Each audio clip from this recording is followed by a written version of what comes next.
So కొంతమంది ఇటువంటి party meeting లో పాల్గొని అసలైనటువంటి నిరుద్యోగ ఉద్యమాన్ని తాకట్టు పెడుతున్నారు. ఆస్మా లాంటి వాళ్ళే కావచ్చు, కొంతమంది ఓపెన్ గా స్టేట్మెంట్ కనబడుతుంది, వీళ్ళంతా కూడా పార్టీలకు అమ్ముడు మేలు వీళ్ళంతా కూడా అని చెప్పేసి. దానికి కొన్ని ఉదాహరణలు కూడా మీరు జూబ్లీహిల్స్ ఎన్నికల టైంలో పైసలు తీసుకొని మీరు బీఆర్ఎస్ పార్టీకి అనుకూలంగా పనిచేసింది అన్నటువంటిది ఒక ఆరోపణ. అప్పుడు కూడా జూబ్లీహిల్స్ లో మేము ఆల్రెడీ ఇదే ఇందిరా పార్క్ ధర్నా చౌక్ లో May 29 రోజు ధర్నా జరిగింది లాస్ట్ ఇయర్. అప్పుడు నేను అనౌన్స్ చేసిన, మీరు ఎంతసేపటికి జూబ్లీహిల్స్ నోటిఫికేషన్ ఇచ్చిరు, ఒకటి లిక్కర్ నోటిఫికేషన్ ఇచ్చిరు. ఈ 2 నోటిఫికేషన్లు ఇస్తున్నారు కాబట్టి ఇంకొకటి నేను అప్లై చేసుకోలేను, కాబట్టి జూబ్లీహిల్స్ నోటిఫికేషన్లు అయితే మేము అప్లికేషన్స్ వేస్తామని చెప్పేసి చాలా మంది వేసినాం. వేసిన తర్వాత ఈ పుకార్లన్నీ కామన్, సద్విమర్శలు వస్తాయి, విమర్శలు కూడా వస్తాయి. ఇప్పుడు వాళ్ళు అధికారంలో ఉన్నారు కాబట్టి ఖచ్చితంగా మమ్మల్ని విమర్శిస్తారు. నోటిఫికేషన్లు వేయలేదన్న కోపంతో మేము అక్కడ నామినేషన్ వేసినాం. గెలుపు ఎజెండాగా మేము ఎప్పుడు పోలేదు. ఎంతసేపటికి కాంగ్రెస్ పార్టీ మమ్మల్ని మోసం చేసింది అన్న ధోరణిలోనే మేము చెప్పే ప్రయత్నాలు చేసినాము. ఇంకొకటి, ముందు వరుసలో ఉన్న వాళ్ళు అమ్ముడు పోతున్నారు అంటే ఇదే ముందు వరుసలో ఉన్న నిరుద్యోగులే కదా ఆ రోజు బస్సు యాత్రలు చేసింది, ఆ రోజు ప్రచారాలు చేసింది. అప్పుడు మీరెంత కొన్నారు మరి? మమ్మల్ని మీరు ఎంత కొన్నారు? ఇప్పుడు కేటీఆర్ ఎంత కొన్నాడు చెప్పండి. మేము అమ్ముడు పోయేటోళ్ళమని అంటున్నారు కదా, మరి కాంగ్రెస్ పార్టీ అప్పుడు మీ అధికారం కోసం మీరు ఎంత కొన్నారు, ఇప్పుడు బీఆర్ఎస్ పార్టీ మమ్మల్ని ఎంత కొన్నారు మీరే చెప్పాలి. లెక్కలతో సహా మీ దగ్గర ఉంటాయి కదా.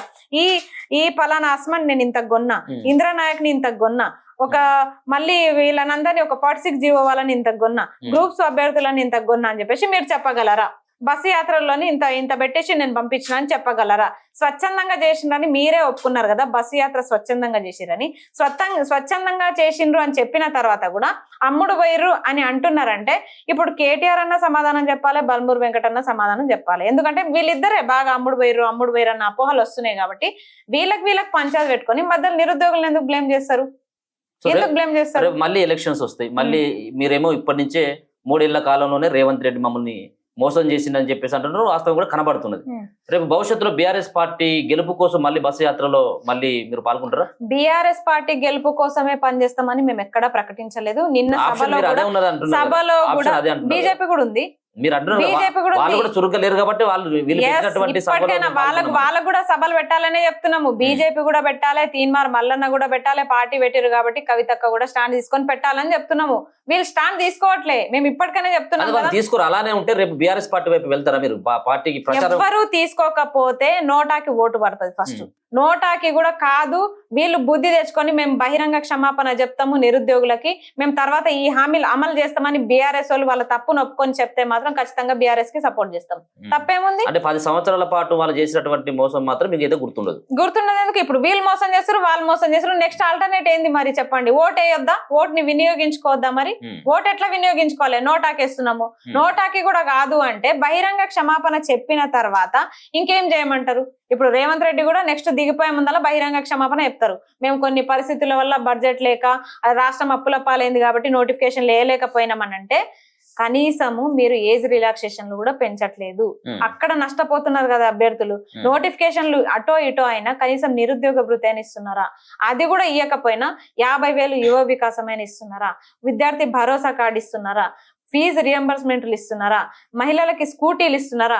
కనీసం ఈ చిన్న చిన్న హామీలు కూడా మీరు నెరవేర్చకుండా మీరు ఇది చేస్తాం అది చేస్తాం అని తర్వాత చర్చలు జరపడానికి బట్టి విక్రమార్క కావచ్చు, మిగతా కొంతమంది వ్యక్తులు సైతం కూడా సెక్రటేరియట్ తీసుకుపోయి కనీసం మీతో చర్చలు జరిపేటువంటి ఆ పరిస్థితి కూడా కనబడతా ఉన్నది. ఆ 10 ఏళ్లలో అటువంటిది ఎక్కడ కూడా కనపడలేదు.